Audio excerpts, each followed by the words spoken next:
Hello बच्चों, मैं Mrs D लाल बाग girls inter college से एक बार फिर से मैं लाल बाग गर्ल्स इंटर कॉलेज के यूट्यूब चैनल पर सभी बच्चों का स्वागत करती हूँ और पूरी उम्मीद रखती हूँ कि सभी बच्चे अपने अपने घरों में खूब अच्छे से फिटफाट होंगे, खूब एंजॉय कर रहे होंगे। तो आज मैं क्लास 9th के लिए दूसरा चैप्टर मैथ्स में लेकर आई हूँ। चैप्टर का नाम है बहुपद। तो हम लोग एक एक एक्सरसाइज के अकॉर्डिंग चलेंगे। तो आज मैं पहला शुरू करा रही हूँ कि बहुपद क्या है और बहुपद कितने प्रकार के होते हैं। ये सारी बातों को लेकर के मैं आपके सामने आई हूँ।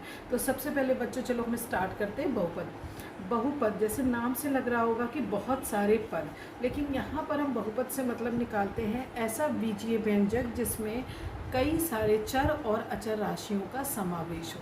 अब ये बच्चे कहेंगे कि चर या अचर राशियाँ क्या हैं। जैसे कि छोटे क्लासेस में हम लोग जान चुके हैं कि चर राशियाँ वे होती हैं जिनका मान यानी वैल्यूज़ बदलती रहती हैं, और अचर राशियाँ वे होती हैं जिनका मान नहीं बदलता। फॉर एग्जांपल जैसे हम गिनतियों की बात करें 2, 3, 4, 5 इस तरीके की जब हम गिनती लेते हैं तो ये हमारी अचर कहलाती है, क्योंकि यदि 5 का मतलब हुआ पूरा 5। मैंने आपको जैसे 5 टॉफ़ी दी खाने के लिए कि आपने बहुत अच्छा काम किया और चलिए बेटा आज मैं आपको पूरी 5 टॉफ़ीज़ देती हूँ।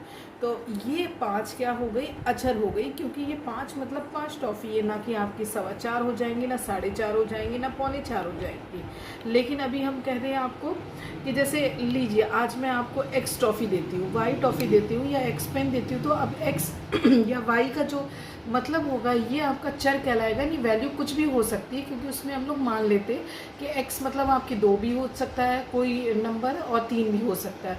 तो इस तरीके से चर और अचर राशियों का जब समावेश होता है जिसमें बहुत सारे चर या अचर राशि होती है, इस तरीके का जो बहुपद हमारा प्राप्त होता है उसे हम लोग कहेंगे बीजीय व्यंजक के द्वारा बना हुआ बहुपद।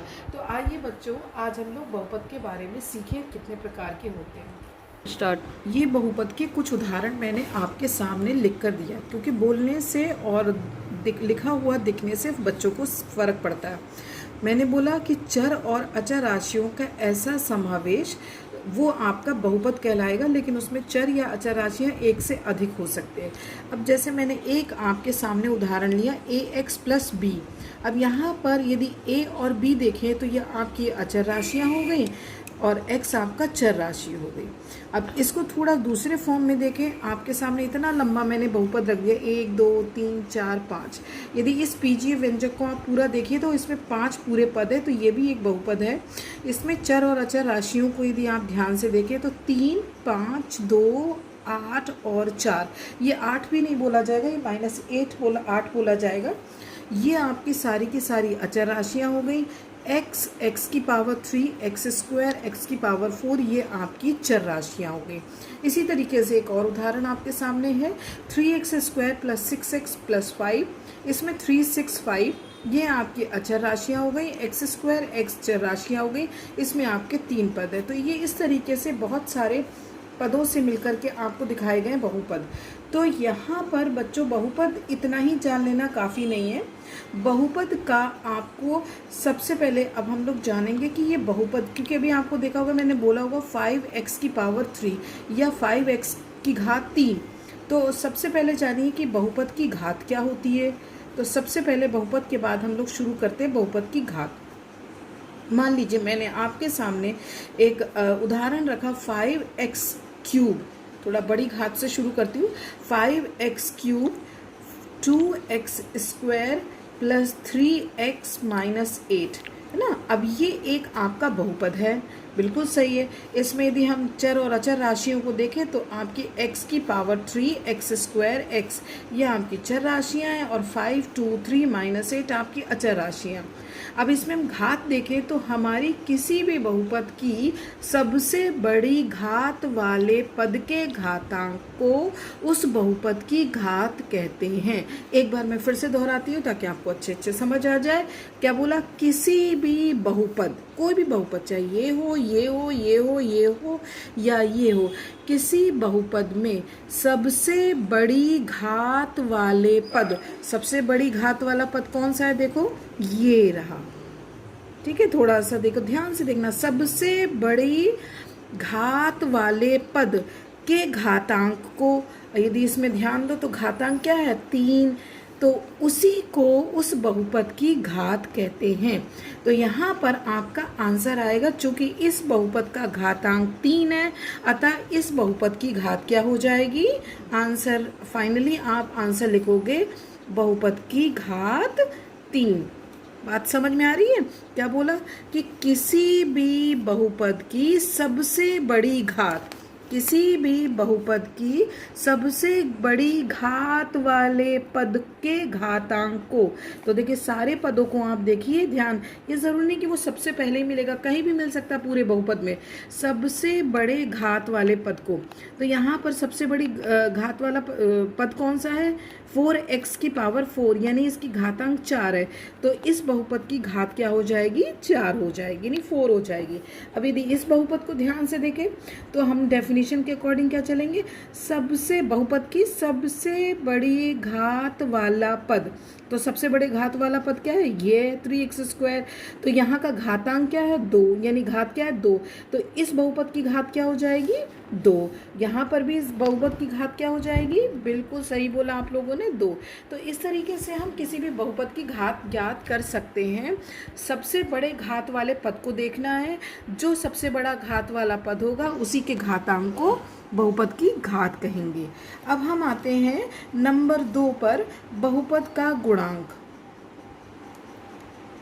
बहुपद का गुणांक, गुणांक से मतलब पता ही चल रहा है कि जो चीज़ आपकी गुणा होने वाला अंक, पता चल रहा होगा, गुणा होने वाला अंक। अब हम एक्सक्यूज़ मी, हम इसी पदों को देख लें, 5x की इन्हीं बहुपदों में देख लें, 5x³ 2x² + 3x - 8। हमने को इस बहुपद है, अब इसमें गुणांक पूछना, गुणांक यानी कि कोई जो गुणा होने वाला अंक है। अब पूछने का आपको नज़रिया देखना कि किस तरीके से आपको पूछा जा रहा है। हमने पूछा x³ का गुणांक बताइए, x³ का गुणांक। तो आपने देखा कि इस पूरे बहुपद में ये x³ है। मैं एक मिनट बच्चों रेड पेन ले लेती हूँ। तो ये x³ है। अब यहाँ पर x³ का जो गुणांक आपको दिख रहा है वो क्या दिख रहा है? 5, यानी x³ के साथ कौन सी चीज़ें गुणा हो रही है? 5। रेड पेन इसलिए ले रही हूँ जिससे कि तुम्हें थोड़ा सा क्लियर हो जाए, ठीक है। तो अब यहाँ पर x³ का गुणांक आपने क्या बता दिया? 5। बिल्कुल सिंपल है।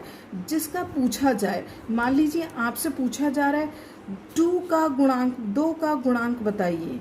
तो देखिए 2 के साथ कौन गुणा हो रहा है? x², क्योंकि और कहीं तो 2 आ नहीं रहा है। तो आप क्या बता दोगे? x²। 2 का गुणांक, सो आप क्या बताओगे? x²। मान लीजिए आपसे इसी तरीके से पूछा जाए x² का गुणांक बताइए, दिए गई बहुपद में x² का गुणांक बताइए। तो आप x² में दिए गए बहुपद में x² का गुणांक, तब आप क्या बताएंगे? 2, क्योंकि आप ध्यान दोगे कि x² के साथ कौन सी नंबर गुणा हो रही है? 2, ठीक है। इस सवाल में कहीं भी पूछा, कुछ भी पूछा जाएगा, बस ध्यान दोगे कि किस तरीके से चीज़ पूछी जा रही है। x का गुणांक पूछा जाएगा तो क्या बताएंगे आप? ऑब्वियसली x ये है, लेकिन ये x³ है, ये x² है, सिर्फ x का गुणांक पूछा जाएगा तो आप क्या बताओगे? 3।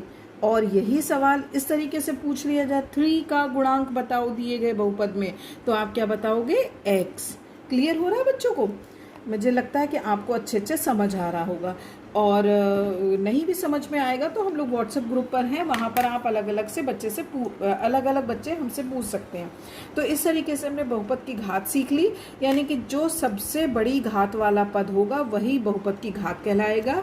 हमने बहुपद का गुणांक सीखा कि किसी भी, चाहे वो चर का पूछा जा रहा है, वो डिपेंड करेगा आपके सवाल के पूछने पर।